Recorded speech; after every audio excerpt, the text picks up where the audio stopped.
Di balik gemerlap perayaan Idul Adha yang penuh sukacita, ada sebuah kisah kelam yang tersembunyi di halaman masjid desa kecil.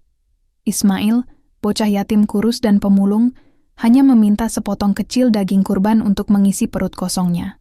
Namun, apa yang diterimanya bukanlah belas kasihan, melainkan api dan penghinaan yang membakar tubuhnya hidup-hidup di depan mata semua orang. Tapi api itu bukan akhir dari segalanya. Dari kepulan asap dan luka itu, sebuah rahasia besar tentang masa lalu desa dan warisan suci keluarganya mulai terungkap. Bisakah Ismail dan aku mengubah nasib desa ini sebelum kutukan lama menghancurkan semuanya? Namaku Ismail.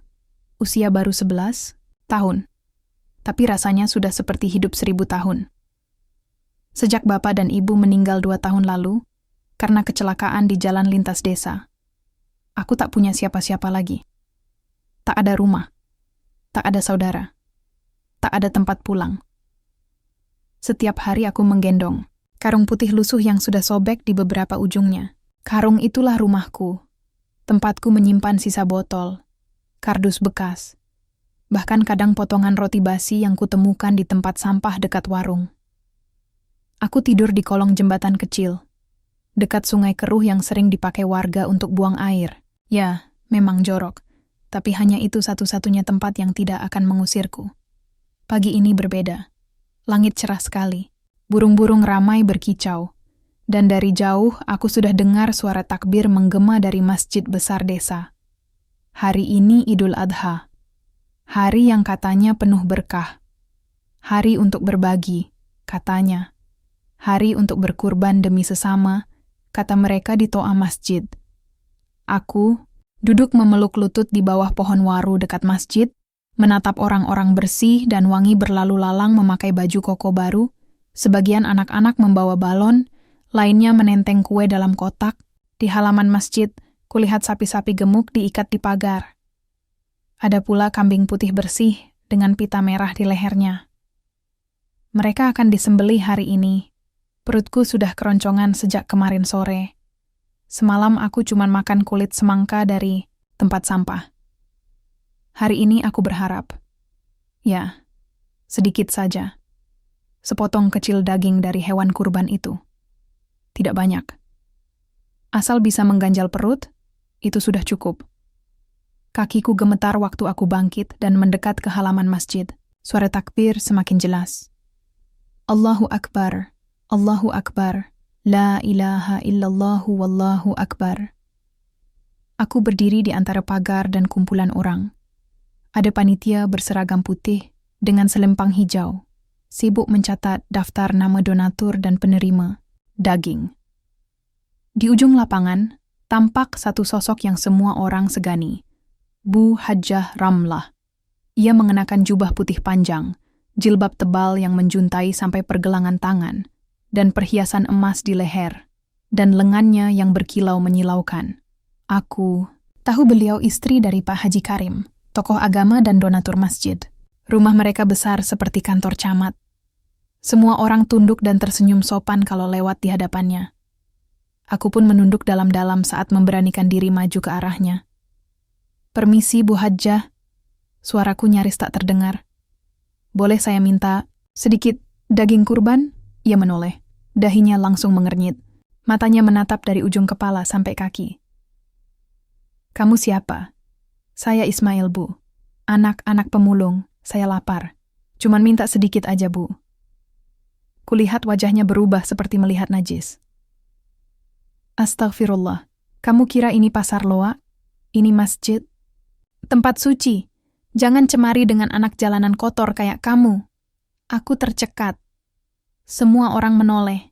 Beberapa menutup mulut, tapi tidak ada yang bicara. Ada yang menarik anaknya menjauh dariku. Aku masih mencoba tersenyum. Saya cuma mau makan, Bu. Demi Allah, saya belum makan sejak kemarin. Lalu, tiba-tiba Bu Hajjah memberi isyarat pada seseorang. Seorang pria bertubuh besar yang sepertinya ajudannya. Ia berlari ke dapur panitia, lalu kembali membawa botol, kaca bening berisi cairan hijau tua. Aku tak paham itu apa. Sebelum aku sempat bergerak, pria itu membuka tutup botol dan biur, menyiram cairan itu ke seluruh tubuhku. Rasanya dingin, kemudian perih. Mataku pedih. Orang-orang terkejut. Tapi, lagi-lagi, tak satu pun mendekat. Aku sudah muak lihat makhluk najis kayak kamu. Seru Bu Hajjah sambil menunjuk wajahku. Kalian pikir anak begini pantas dapat bagian dari hewan kurban yang sudah kubeli dengan uang halal? Aku terisak. Tubuhku menggigil. Jubahku basah kuyup oleh cairan yang entah apa itu. Lalu, pria yang tadi kembali lagi. Kali ini membawa obor. Aku membeku. Tidak, tidak mungkin. Bu, jangan. Saya minta maaf. Saya nggak akan minta lagi. Tapi Bu Hajjah sudah berteriak. Bakar saja, supaya bersih halaman masjid ini dari najis seperti dia. Orang-orang menatap dengan wajah pucat. Ada yang mencoba membuka mulut, tapi tak jadi. Obor menyala. Pria itu mendekatiku, dan dalam sekejap api menjalar di tubuhku. Aku menjerit, kulitku seperti terkupas. Mataku terbakar. Dunia berputar. Tapi dari kejauhan aku melihat sesuatu. Seekor sapi tiba-tiba mengamuk. Tali lepas. Orang-orang berhamburan. Langit berubah mendung. Angin berputar. Takbir masih berkumandang. Namun suara-suara itu perlahan hilang. Aku mulai tak merasakan apa-apa lagi. Panasnya hilang. Nyeri lenyap. Tubuhku ringan, sangat ringan.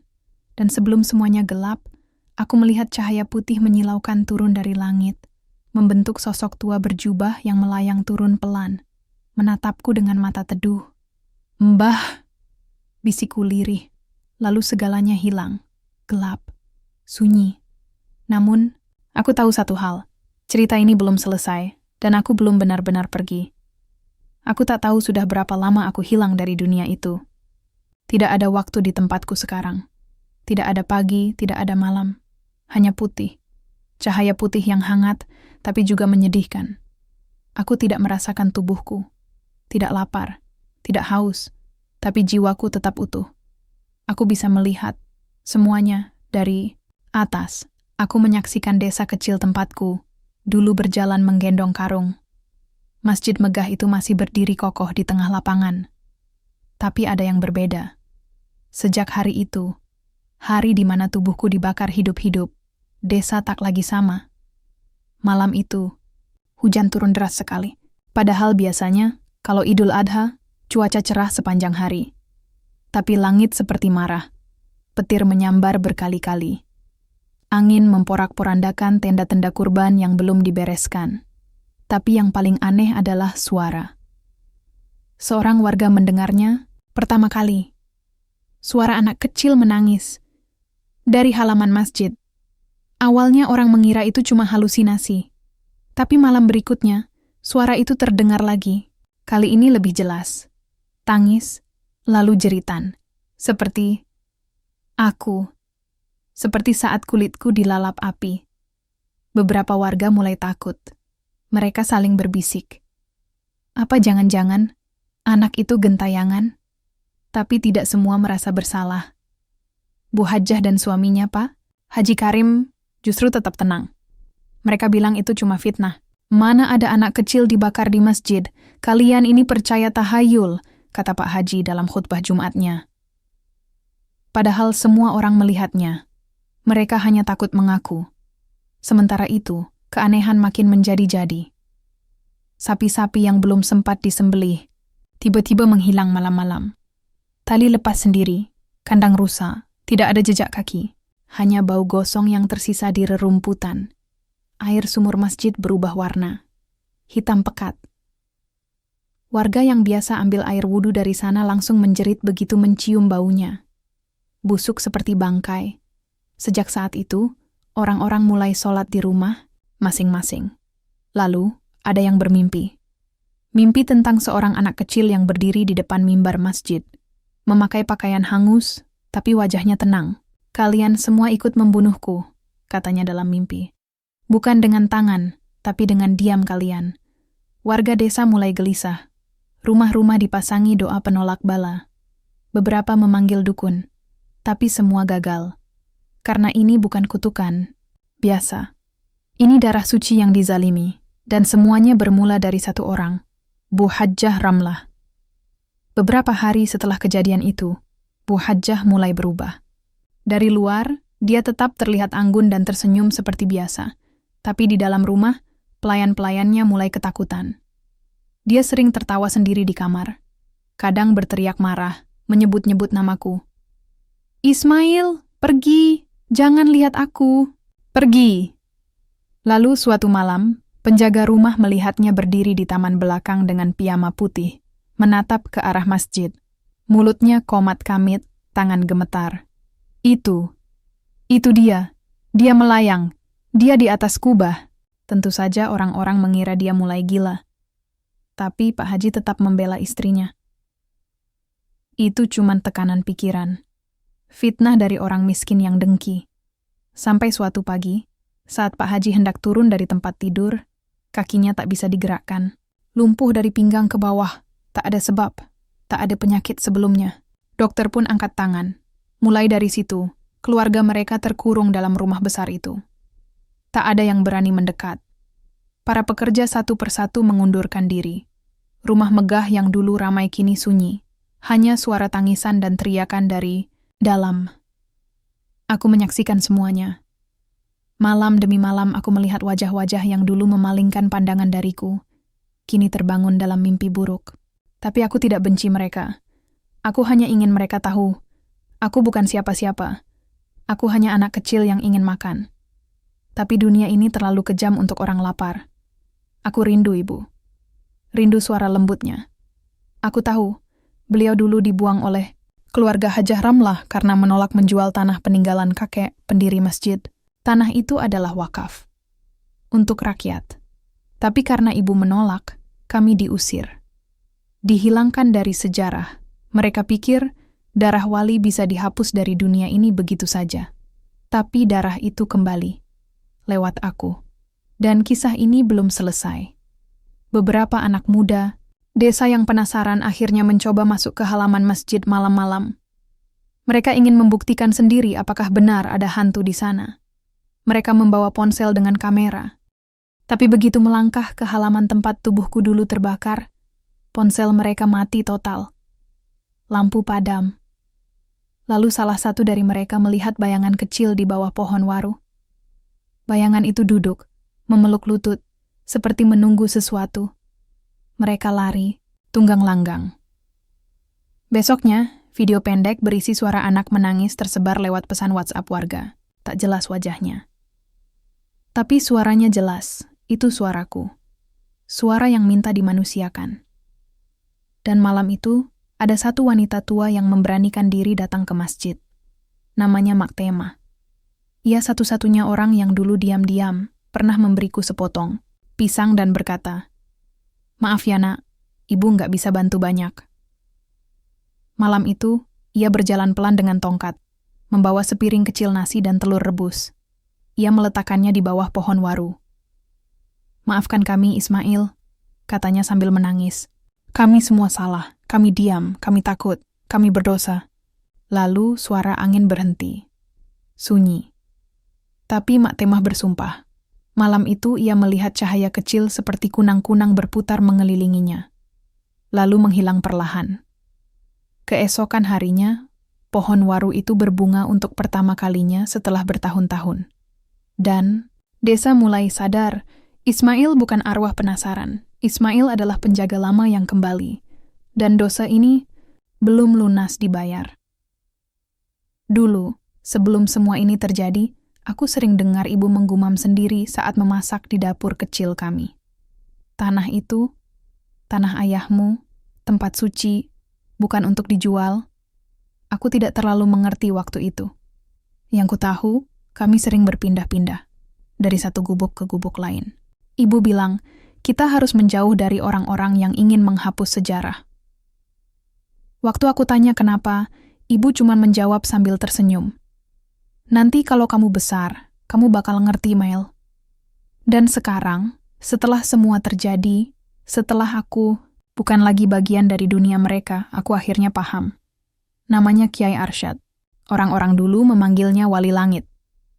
Bukan karena dia bisa terbang, tapi karena doanya selalu menembus langit. Dulu, waktu desa ini masih kecil dan tanahnya belum subur, Kiai Arsyad datang membawa perubahan. Ia membangun masjid sederhana, mengajari orang-orang salat, dan menanamkan satu prinsip. Tanah ini bukan milik manusia, ini milik umat. Masjid itulah cikal bakal dari semua yang terjadi. Tanah yang ditempati masjid besar itu sekarang, dulunya adalah tanah wakaf. Kakekku mewakafkannya agar dipakai untuk ibadah dan kegiatan umat.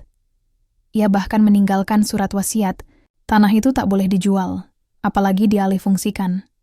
Tapi setelah kakek wafat dan ibu masih kecil, muncul keluarga kaya dari kota, keluarga Haji Karim dan Hajah Ramlah. Awalnya mereka datang sebagai donatur, memberi sumbangan, membangun ulang masjid jadi lebih megah. Tapi setelah itu, mereka mulai menancapkan kuku. Mereka pelan-pelan mengambil alih pengurus masjid, menyimpan surat wasiat asli kakek, dan menggantinya dengan dokumen palsu.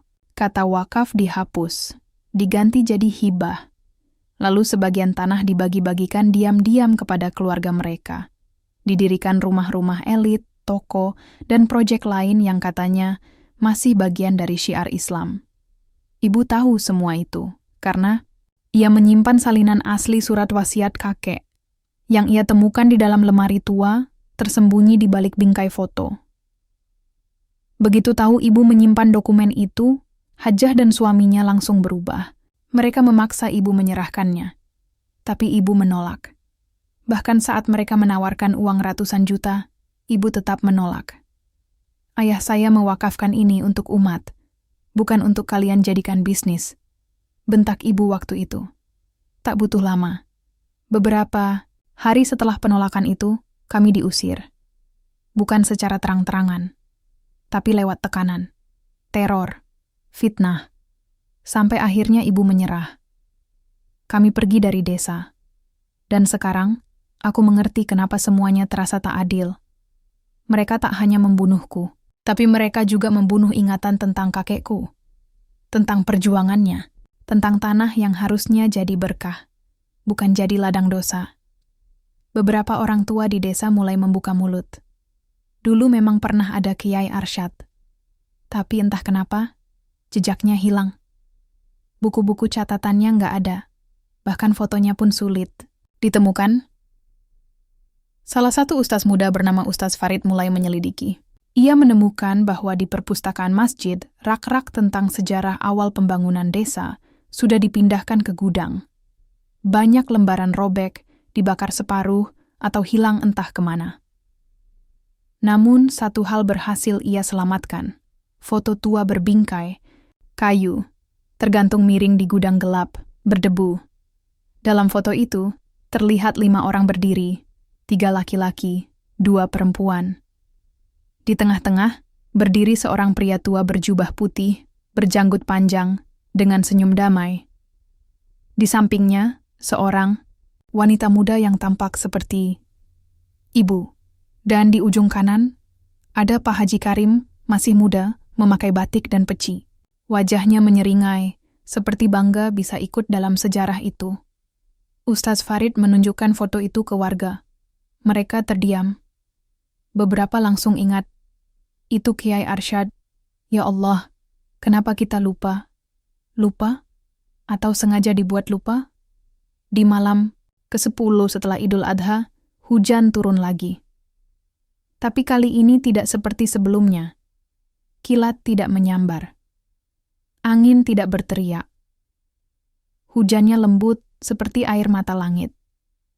Dan di halaman masjid, pohon waru yang dulu jadi tempat tubuhku dibakar, tumbuh subur. Bunganya mekar, tapi bukan bunga biasa. Warnanya putih keemasan, memancarkan cahaya samar. Mak Temah, yang rutin mengantarkan makanan ke bawah pohon itu, bersaksi bahwa ia mendengar suara lembut dari ranting-ranting. Terima kasih, Mak. Sementara itu, rumah Bu Hajah jadi neraka.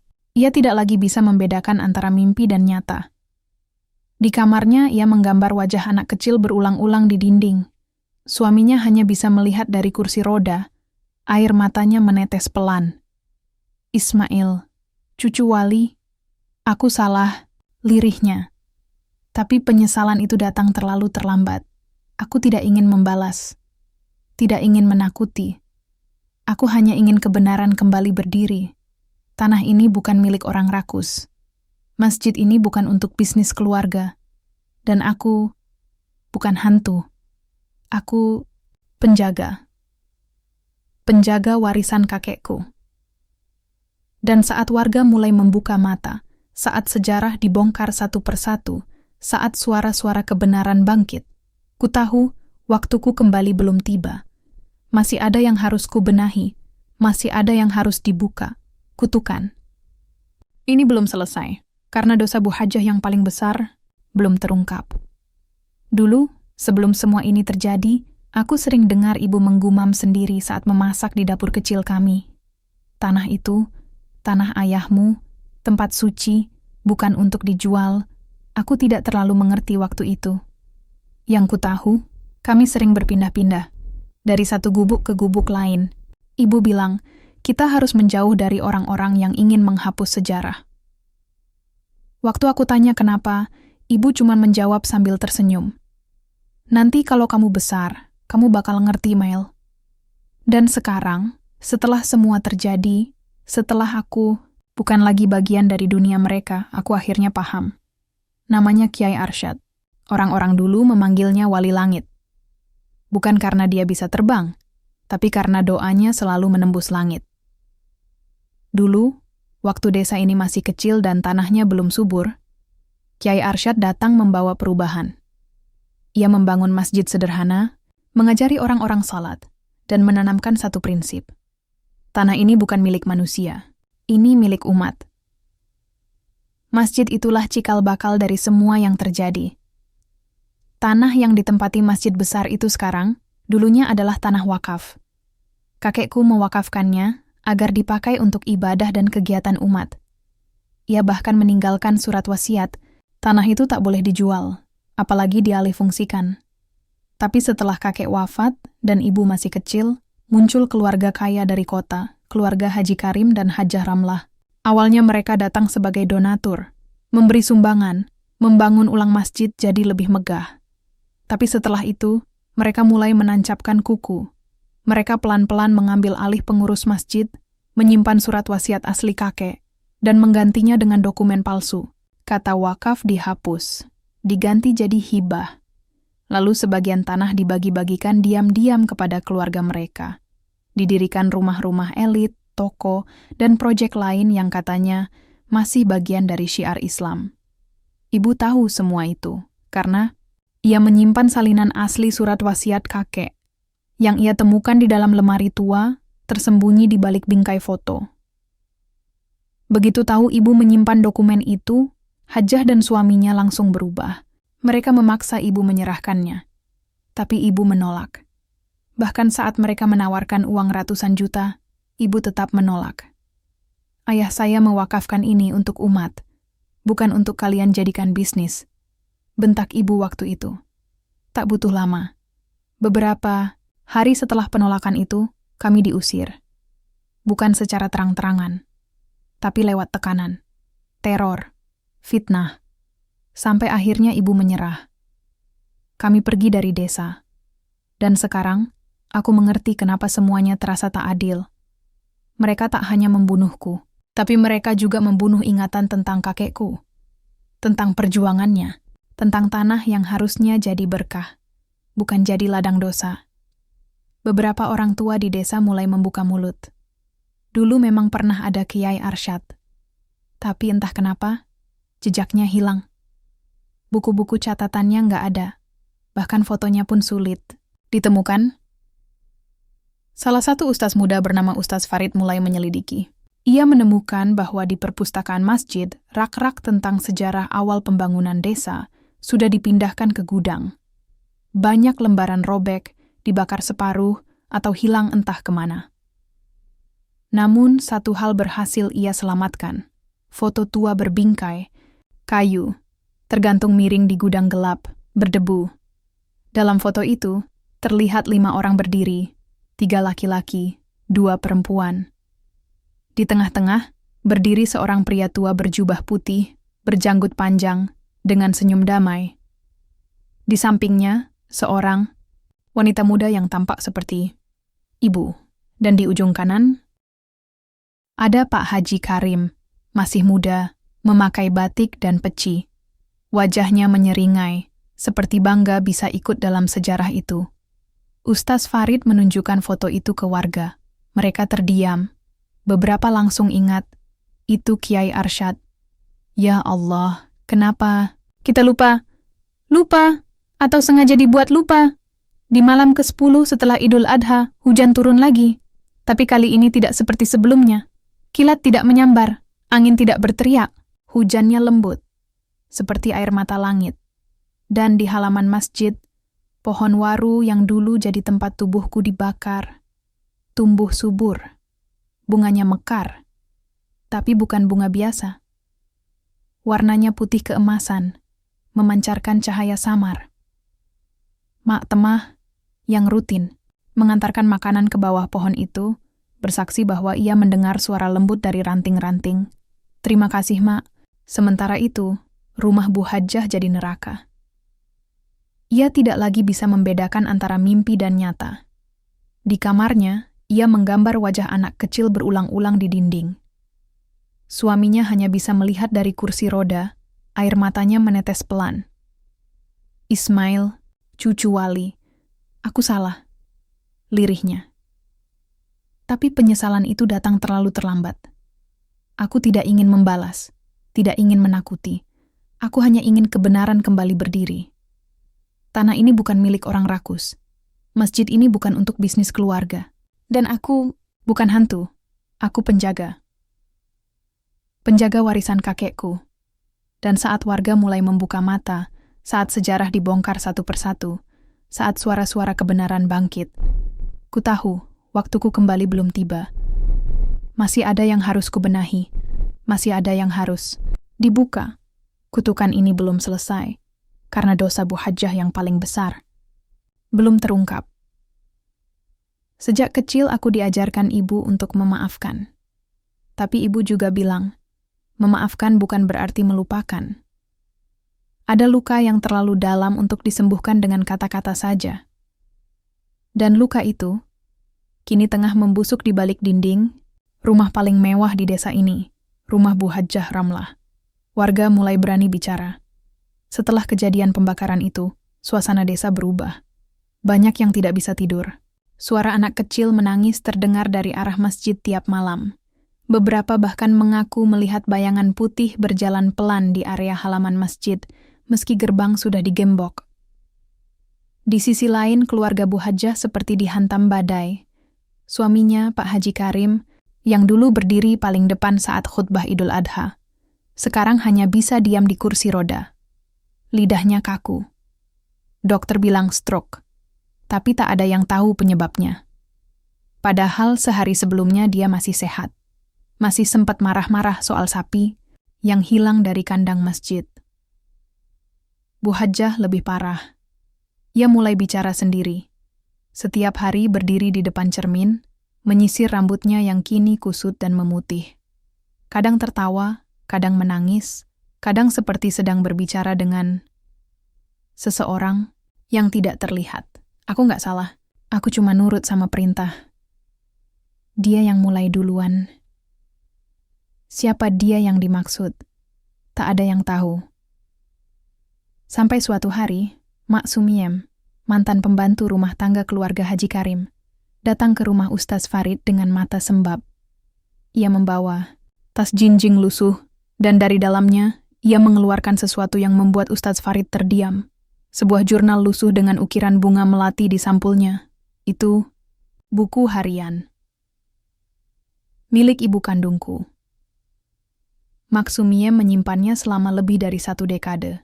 Ia bilang, dulu sempat menyelamatkannya saat barang-barang ibu dibuang setelah kami diusir. Ustaz Farid membacakan sebagian isi jurnal itu kepadaku lewat mimpi. Ya, mimpi. Entah bagaimana, aku bisa duduk di bawah pohon waru. Dan suara Ustaz Farid seperti terdengar dari kejauhan, membacakan lembar demi lembar tulisan tangan ibu. Hari ini aku dipanggil Bu Hajjah ke rumahnya. Dia menawarkan uang, banyak sekali, agar aku menyerahkan surat wakaf milik ayah. Aku tolak. Dia bilang, "Kamu ini anak wali, tapi hidup seperti pengemis. Mau sampai kapan idealis?" Aku jawab, "Lebih baik hidup miskin tapi jujur, daripada kaya karena menginjak-nginjak doa ayah saya." Malam itu, dapurku dilempari batu. Ada suara-suara mengancam dari luar. Aku tahu mereka ingin membuatku pergi, tapi aku tak bisa. Ini tanah ayah, aku menggigil. Ternyata tekanan yang ibu alami jauh lebih kejam dari yang pernah kukira. Dan semua itu dilakukan atas perintah Bu Hajjah. Mak Sumiem juga membocorkan satu rahasia lain. Sebelum menikah dengan Pak Haji Karim, Bu Hajjah Ramlah bukanlah wanita agamis. Nama aslinya Siti Ramlah. Ia dikenal sebagai perempuan kota yang licik dan haus kekuasaan. Ia dekat dengan beberapa orang pejabat, bahkan pernah terlibat dalam kasus penggelapan dana bantuan sosial, tapi lolos karena semua bukti lenyap. Saat bertemu Haji Karim, yang waktu itu baru pulang dari Timur Tengah, dan ingin membangun pengaruh di kampung halaman, mereka menjadi pasangan yang sempurna. Dari luar, mereka tampak religius, dermawan, dan berwibawa. Padahal di balik itu semua, mereka punya ambisi, menjadikan Masjid Warisan Kiai Arsyad sebagai pintu masuk untuk menguasai desa. Dan satu-satunya penghalang adalah ibu. Malam itu, suara rintihan terdengar lebih jelas dari arah masjid. Warga berkerumun, lampu sorot menyala. Beberapa orang membawa kamera ponsel. Tapi yang mereka temukan bukan hantu. Itu aku. Tapi bukan seperti saat aku dibakar. Tubuhku utuh. Mengenakan pakaian putih. Mataku kosong, tapi tidak marah. Aku berdiri tepat di tempat aku dulu terbakar, menghadap ke arah rumah Bu Hajjah. Lalu tiba-tiba, tanah di depan rumah itu retak. Air hitam pekat menyembur dari dalamnya, seperti sumur neraka terbuka. Bu Hajjah berteriak dari balkon rumahnya, menunjuk ke arahku. "Itu bukan Ismail, itu roh pendendam, itu anak haram. Dia bukan cucu wali. Dia anak sial." Warga saling berpandangan. Beberapa mulai ragu. Tapi tiba-tiba, Ustaz Farid muncul membawa salinan asli surat wakaf. Ia membacakannya di depan umum. "Saya, Arsyad bin Mahfudz, dengan ini mewakafkan seluruh tanah di sekitar Masjid Nurul Iman kepada umat Islam untuk digunakan semata-mata sebagai sarana ibadah dan pendidikan. Tanah ini tidak boleh diperjualbelikan, diwariskan secara pribadi, atau dialihkan fungsinya tanpa izin syariat dan keputusan ulama." Dan di bawahnya tertulis, saksi pertama, Siti Ramlah binti Jailani. Saksi kedua, Karim bin Saidi itu dia. Mereka tahu sejak awal tanah itu tak boleh disentuh, tapi mereka tetap melanggar. Mereka bukan tidak tahu, mereka yang menandatangani. Mereka mengkhianati janji, mengkhianati amanah. Bu Hajjah kini berteriak-teriak seperti orang kesurupan. Ia menarik jilbabnya sendiri, menggaruk wajahnya hingga berdarah. "Aku cuma mau hidup enak. Salahku apa? Aku nggak bunuh siapa-siapa." Tapi semua orang tahu. Ia sudah membakar anak suci. Dan malam itu, desa jatuh dalam keheningan panjang. Suara takbir tak lagi menggema dari masjid. Yang terdengar hanya suara hujan dan bisikan tanah yang retak. Seakan bumi sedang membuka mulutnya, menunggu penghakiman berikutnya. Aku tidak tahu apakah aku sudah mati atau belum. Tapi sejak tubuhku dibakar itu, aku merasa berbeda. Seolah ragaku tertinggal di dunia, tapi jiwaku melayang di antara langit dan bumi. Aku melihat desa dari atas, tapi juga merasakan tanah yang kupijak. Aku mendengar suara-suara yang sebelumnya tak pernah kudengar. Suara hati orang-orang, suara doa, suara dosa. Tapi yang paling jelas adalah suara Masjid Nurul Iman. Ya, masjid itu bicara padaku. Malam setelah retaknya tanah di depan rumah Bu Hajjah, warga mulai takut keluar rumah. Bahkan adzan pun tidak terdengar lagi. Masjid yang dulunya ramai saat subuh, kini gelap dan terkunci. Namun dari dalam masjid itu, aku melihat cahaya samar. Aku masuk, menembus dindingnya, dan di dalamnya, aku melihat sosok yang membuatku gemetar. Seorang lelaki tua berjubah putih, duduk bersila di tengah mihrab, dikelilingi kitab-kitab tua, dengan jenggot panjang dan wajah yang terasa, sangat ku kenal. Ismail, suaranya lembut.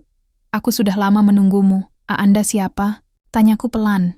Aku kakekmu, Kiai Arsyad. Tubuhku terasa ringan, tapi juga hangat. Seperti pelukan yang lama tak kudapatkan. Air mataku mengalir tanpa bisa kutahan.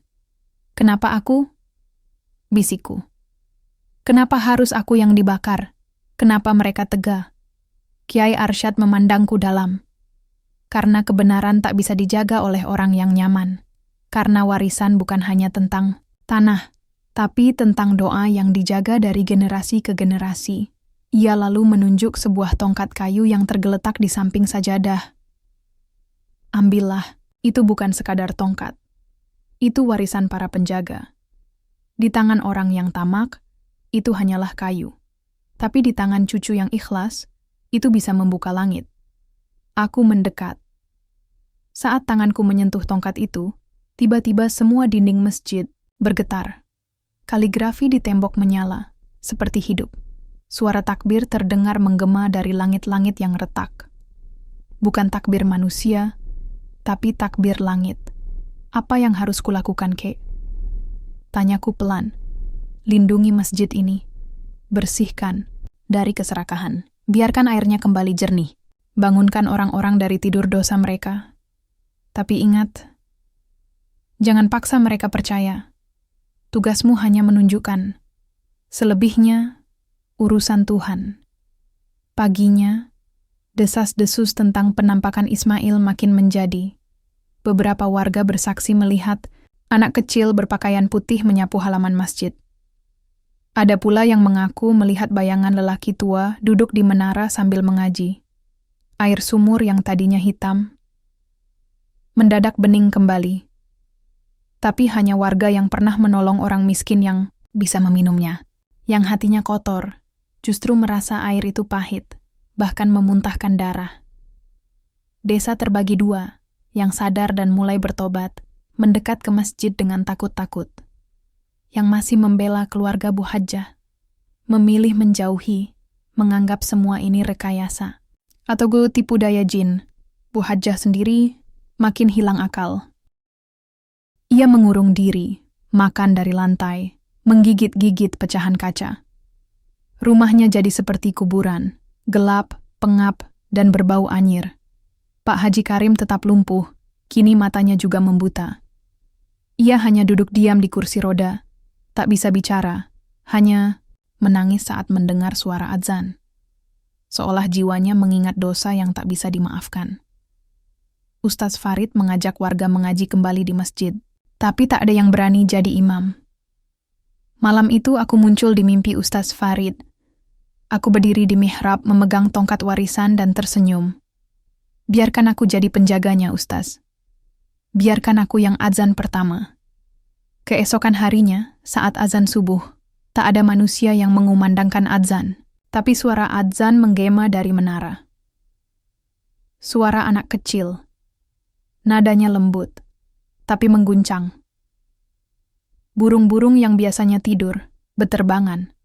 Pohon-pohon bergoyang, dan kabut tipis menutupi tanah desa. Warga keluar rumah, berdiri menatap menara masjid. Tak ada siapa-siapa di sana. Tapi azan itu terus menggema dari hati mereka masing-masing. Malamnya, beberapa warga bermimpi bertemu dengan Kiai Arsyad. Dalam mimpinya, beliau mengatakan hal yang sama. Bagi yang mau kembali ke jalan Tuhan, bukalah pintu masjid. Tapi bersihkan dulu hati kalian dari kebencian, tamak, dan kemunafikan. Karena jika tidak, azabnya akan lebih besar dari yang kalian kira. Dan azab itu mulai terasa. Karena satu persatu, sapi-sapi kurban yang dikorbankan secara tak ikhlas, yang dagingnya dijual diam-diam oleh panitia masjid, menghilang dari lemari es warga. Tulang belulangnya ditemukan berserakan di halaman masjid, seperti baru saja dimuntahkan bumi. Aku, Ismail, yang dulu cuma pemulung kecil, kini dititipkan amanah yang lebih besar dari hidupku sendiri. Aku bukan hantu, bukan pula malaikat. Aku hanya cucu seorang wali, yang dibakar karena lapar, tapi Tuhan tidak buta. Dan sekarang, giliran dosa-dosa lama yang akan dibakar satu persatu. Sudah seminggu sejak suara azan pertama itu terdengar tanpa muadzin. Masjid Nurul Iman kini dipenuhi orang-orang yang dulu tak pernah melangkahkan kaki ke dalam.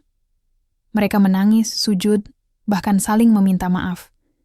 Seakan-akan desa yang selama ini diam, akhirnya mulai sadar. Tapi tak semua orang suka dengan perubahan itu. Kelompok yang masih setia pada Bu Hajjah, para panitia kurban, para pedagang yang dulu diuntungkan, serta beberapa tokoh yang takut kekuasaan mereka runtuh, mulai menyusun rencana. Mereka tak tahan melihat masjid berubah menjadi tempat yang justru melawan kekuasaan mereka. Masjid ini sudah dikuasai jin. Kita harus panggil ustaz dari luar untuk ruqyah. Ini bukan tempat suci lagi. Ini tempat terkutuk. Teriak Pak Burhan, mantan bendahara masjid, dalam pertemuan rahasia mereka di rumah Bu Hajjah, yang kini makin sunyi. Bu Hajjah duduk di sudut ruangan, rambutnya acak-acakan, bajunya compang-camping, dan bibirnya pecah-pecah. Tapi matanya memancarkan amarah yang tak wajar. Ia sudah gila, tapi masih menyimpan dendam. Bakar lagi, semua yang dia sentuh. Bisiknya sambil tertawa pelan. Masjid itu milikku, bukan warisan bajingan miskin itu. Pak Burhan dan yang lainnya mengangguk. Mereka merasa harus mengambil alih masjid demi mengembalikan kewarasan desa. Malam itu gerombolan mereka datang diam-diam, membawa tangki berisi cairan pembersih, kapur barus, dan kitab-kitab yang menurut mereka bisa mengusir arwah gentayangan. Mereka memakai masker, sarung tangan, seakan-akan masjid telah dicemari oleh setan. Namun saat pintu masjid dibuka paksa, udara mendadak berubah. Bukan hanya dingin, tapi menekan. Seperti dada ini ditimpa batu besar, lampu-lampu padam, karpet-karpet terangkat sendiri, dan suara gema azan yang lirih mengalun. Entah dari mana. Astagfirullah, teriak salah satu dari mereka. Tapi Pak Burhan tetap nekat. Ia menyiramkan cairan ke bagian mihrab, lalu menyalakan korek api. Dan saat api menyala, langit terbuka. Api itu bukan membakar mihrab, tapi malah menyambar ke atas, ke langit masjid, membentuk kobaran besar seperti naga yang berputar. Warga yang melihat dari jauh berteriak panik. Mereka menyangka masjid terbakar, tapi api itu justru melayang, bukan merambat ke dinding. Ia berputar-putar di kubah, lalu berubah menjadi sosok bayangan anak kecil. "Ismail!" teriak seseorang. Bayangan itu menatap Pak Burhan. Api mengelilinginya seperti mahkota. "Dulu aku datang meminta sepotong daging." Suara itu lirih, tapi jelas. "Kalian beri api. Sekarang aku datang membawa api yang kalian nyalakan sendiri. Dan api ini akan menghanguskan keserakahan." Pak Burhan gemetar. Tangannya melepaskan korek, tubuhnya mulai terbakar dari ujung lengan. Tapi api itu tidak membakar pakaiannya, hanya dagingnya. Ia menjerit, berlari keluar masjid, dan tubuhnya roboh di halaman dengan luka bakar aneh, seperti terbakar dari dalam. Orang-orang yang bersamanya lari tunggang langgang, tak berani menoleh. Malam itu, masjid menyala dalam cahaya putih. Bukan api, bukan lampu, tapi cahaya yang datang dari dalam tanahnya. Cahaya yang hanya bisa dilihat oleh mereka yang tulus.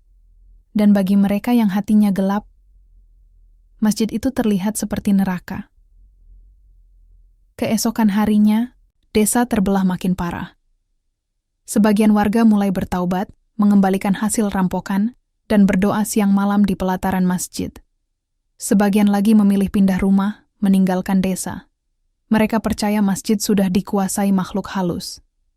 Padahal, makhluk halus itu bukan setan, melainkan kebenaran yang selama ini dikubur. Bu Hajjah tak berhenti menggumam. Ia menyebut-nyebut nama Ismail berulang-ulang sambil mencakar dinding. Tangannya luka-luka, tapi tak pernah berhenti. Pak Haji Karim, kini bukan cuma lumpuh dan buta, tapi juga tidak bisa makan. Setiap kali hendak menelan, tubuhnya menolak. Seperti ada yang mencekik dari dalam. Sementara aku masih menjaga masjid itu, masih duduk di dekat tongkat warisan kakek, masih melihat setiap manusia yang datang dengan hati terbuka, atau dengan niat jahat.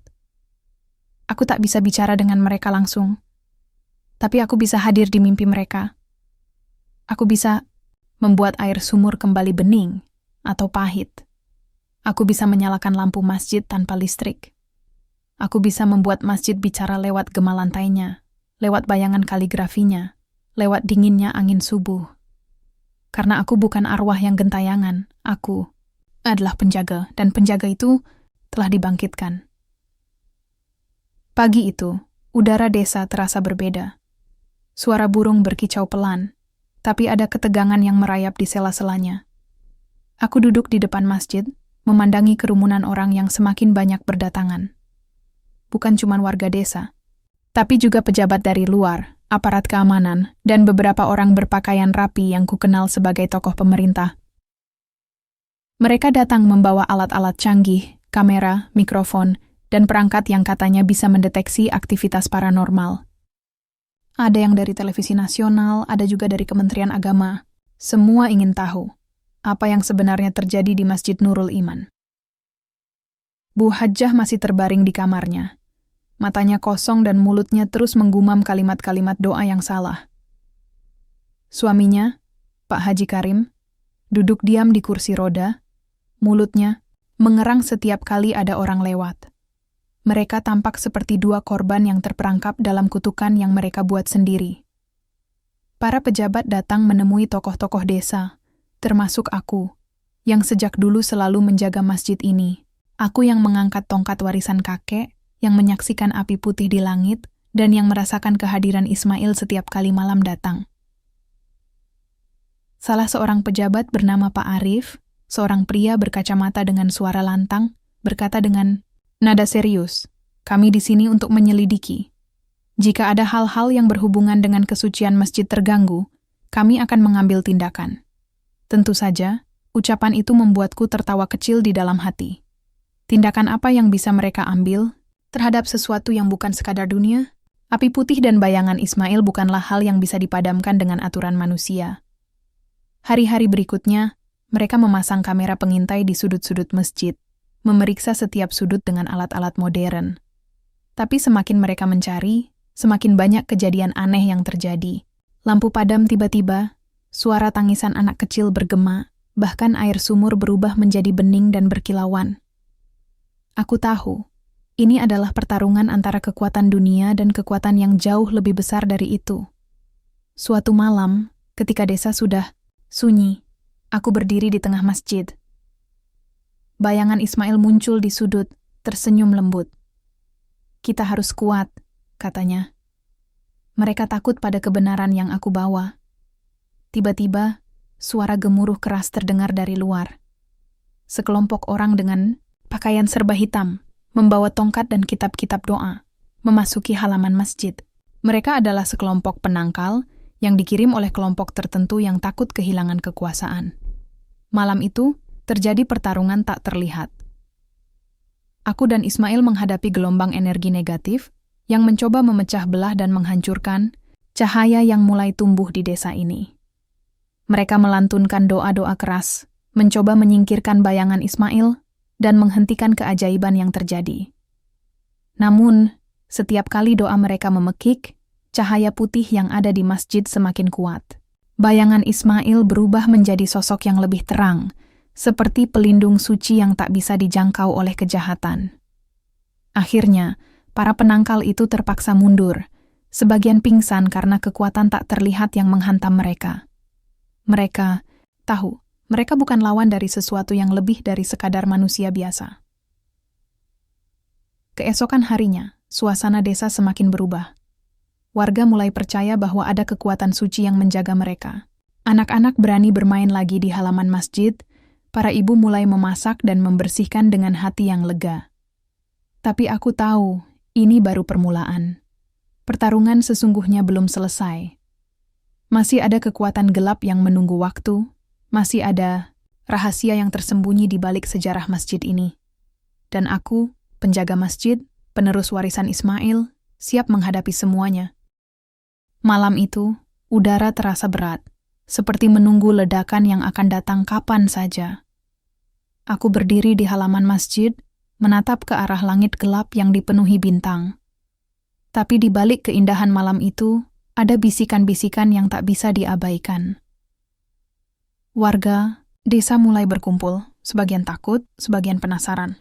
Mereka melihat aku sebagai penjaga kebenaran, tapi tak sedikit yang masih meragukan. Bu Hajjah yang dulu begitu angkuh kini terbaring tak berdaya di rumah, tak sadar akan akibat dari perbuatannya. Tiba-tiba, dari kejauhan, datang seorang pria, tua berwibawa, mengenakan jubah putih dan sorban yang rapi. Namanya Pak Hasan, sesepuh desa yang dulu mengenal kakek Ismail. Dia membawa sebuah kotak kayu kecil dan langkahnya tenang, tapi tegas. Aku datang membawa kebenaran yang sudah lama tersembunyi, katanya dengan suara berat. Semua mata tertuju padanya. Pak Hasan membuka kotak itu perlahan. Di dalamnya tersimpan gulungan surat tua yang berdebu, berisi catatan sejarah masjid dan keluarga Ismail. Ternyata, surat itu adalah warisan dari leluhur desa yang menulis tentang konflik lama antara keluarga Bu Hajjah dan pendiri masjid. Aku tahu siapa Ismail sebenarnya, lanjut Pak Hasan. Dia bukan hanya pemulung atau anak yatim biasa. Dia adalah cucu langsung pendiri masjid ini, anak dari anak lelaki wali yang dulu diusir karena menolak menjual tanah suci demi keuntungan dunia. Desa gempar. Wajah-wajah mulai berubah, antara terkejut, bingung, dan marah. Bukankah selama ini mereka percaya Bu Hajjah dan Pak Haji Karim sebagai pemimpin yang tak tersentuh? Di tengah kegemparan itu, terdengar suara tangisan lembut dari arah masjid. Semua menoleh, dan di sana tampak sosok Ismail yang muncul perlahan, bersinar dengan cahaya putih suci. Tubuhnya yang dulu kurus dan penuh luka kini tampak kuat dan penuh energi.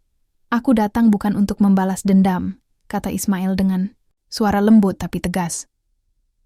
Aku datang untuk mengembalikan kebenaran dan keadilan yang hilang. Namun, Bu Hajjah yang terbaring di rumah, tiba-tiba membuka matanya yang merah dan berteriak. Jangan dengarkan dia. Dia hanya anak kecil kotor, yang berani melawan kami. Tiba-tiba, ruangan itu dipenuhi asap hijau pekat. Bau aneh menyeruak, membuat banyak orang tersengal-sengal. Dari asap itu, muncullah bayangan gelap yang menyeramkan. Bentuknya seperti monster dengan mata merah menyala, perwujudan amarah Bu Hajjah dan segala kejahatan yang telah ia lakukan. Ismail mengangkat tangannya, cahaya putih mengelilinginya membentuk, tameng pelindung. Ini adalah penghakiman, ucapnya pelan.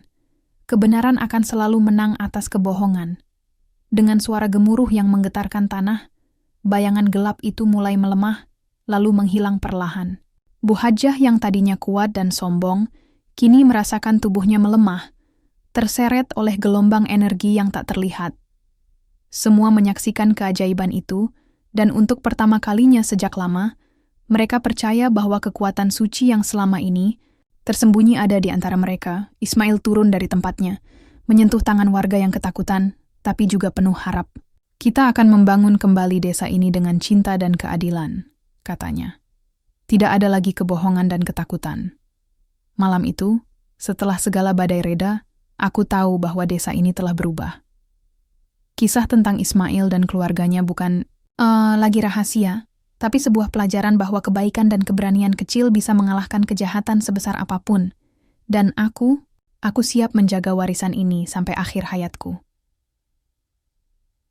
Setelah malam itu, desa seolah berubah wajah.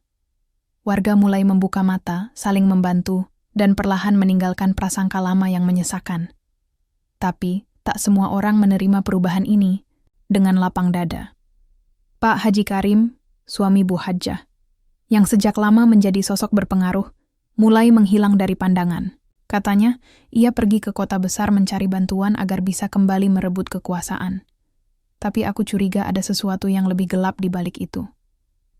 Aku sering melihat sorotan mata penuh kebencian dari beberapa warga yang masih setia pada Bu Hajjah. Mereka diam-diam merencanakan sesuatu, berbisik-bisik di balik pintu, menunggu waktu yang tepat untuk menggagalkan perubahan. Suatu sore, ketika aku sedang membersihkan halaman masjid, datang seorang pria asing yang mengenakan jas hitam dan kacamata gelap. Ia memperkenalkan dirinya sebagai Pak Raffi, utusan dari pemerintah pusat yang mengawasi situasi di desa ini. Aku di sini untuk memastikan semuanya berjalan lancar, katanya dengan suara dingin. Tapi aku merasa ada sesuatu yang disembunyikan, Pak. Raffi mulai sering bertanya tentang Ismail, tentang kejadian-kejadian aneh, dan terutama tentang siapa yang benar-benar menguasai desa ini. Aku tahu, dia bukan sekadar utusan biasa. Sementara itu, di balik layar, ada pengkhianatan yang mulai terkuak. Salah satu tokoh desa yang aku percayai ternyata bersekongkol dengan Pak Haji Karim dan para pendukungnya. Mereka berencana menjebak Ismail dan aku dengan tuduhan palsu agar bisa menyingkirkan kami dari pengaruh desa. Malam itu, saat aku sedang berdoa di masjid, tiba-tiba pintu terbuka keras dan beberapa orang masuk dengan wajah marah dan penuh dendam. Mereka menuduh aku dan Ismail sebagai dalang gangguan di desa, mengklaim kami membawa malapetaka dan mengacaukan kedamaian. Aku mencoba menjelaskan, tapi kata-kata mereka penuh kebencian dan tidak bisa digoyahkan. Ismail, yang muncul dalam cahaya lembut di pojok ruangan, tetap tenang dan menatap mereka dengan mata penuh kasih. Ketakutan dan kebencian adalah musuh terbesar kalian, ucap Ismail pelan. Jika kalian memilih jalan itu, kalian akan terus terjebak dalam kegelapan. Tiba-tiba, suara gemuruh terdengar, dan tanah di bawah mereka retak kecil. Cahaya putih menyelimuti masjid, seolah-olah alam sendiri menolak kebohongan dan pengkhianatan. Warga yang tidak terlibat dalam konflik itu mulai berdiri, menolak tuduhan palsu. Mereka memelukku dan Ismail, memberikan kekuatan baru untuk menghadapi badai yang semakin berat. Tapi aku tahu, perang ini belum selesai. Luka lama masih menganga, dan pengkhianatan baru menunggu untuk meledak kapan saja. Aku harus lebih waspada, lebih kuat, dan lebih bijak dari sebelumnya. Hari-hari setelah konflik, besar itu terasa seperti perjalanan panjang penuh liku. Namun perlahan, desa mulai bernapas lega. Warga yang tadinya terpecah kini mulai bersatu kembali, meninggalkan prasangka dan dendam yang menyakitkan. Aku dan Ismail semakin dekat dengan banyak orang, bukan lagi sebagai anak jalanan atau pemulung, tapi sebagai bagian dari keluarga besar desa. Meski masih ada bayangan ketakutan dan waspada, ada secercah harapan yang mulai menyala. Pak Hasan, sesepuh desa, memimpin pertemuan untuk merancang masa depan yang lebih adil dan damai. Bersama Ismail, aku membantu menghidupkan kembali tradisi dan nilai-nilai luhur yang hampir terlupakan, mengembalikan nama baik keluarga Wali yang dulu pernah berjasa. Bu Hajjah dan Pak Haji Karim, mereka kini menjadi pelajaran pahit bagi semua. Warga desa memahami bahwa kekuasaan tanpa kasih sayang hanya akan membawa kehancuran. Mereka pergi meninggalkan desa, membawa segala kesombongan yang dulu melekat. Ismail, yang kini tumbuh menjadi sosok yang kuat dan penuh kasih, berjanji akan menjaga warisan leluhur dengan hati yang tulus. Dia bukan hanya cucu Wali, tapi juga cahaya bagi desa yang pernah gelap. Suatu sore yang tenang, saat aku duduk di halaman masjid, Ismail datang membawa sekeranjang kecil berisi daging kurban. Dia tersenyum dan berkata, "Ini untukmu, sebagai tanda bahwa kita sudah melewati badai." Aku menerima dengan mata berkaca-kaca. Bukan sekadar daging kurban, tapi simbol pengampunan, keberanian, dan harapan. Aku tahu perjalanan ini belum selesai. Masih banyak tantangan di depan, tapi aku percaya selama kita bersama dan menjaga kejujuran hati, cahaya akan selalu menuntun langkah kita. Desa ini kini bukan hanya tempat aku bertahan hidup, tapi rumah yang penuh kehangatan dan cinta. Dan aku siap menjalani hari-hari baru dengan penuh syukur dan semangat,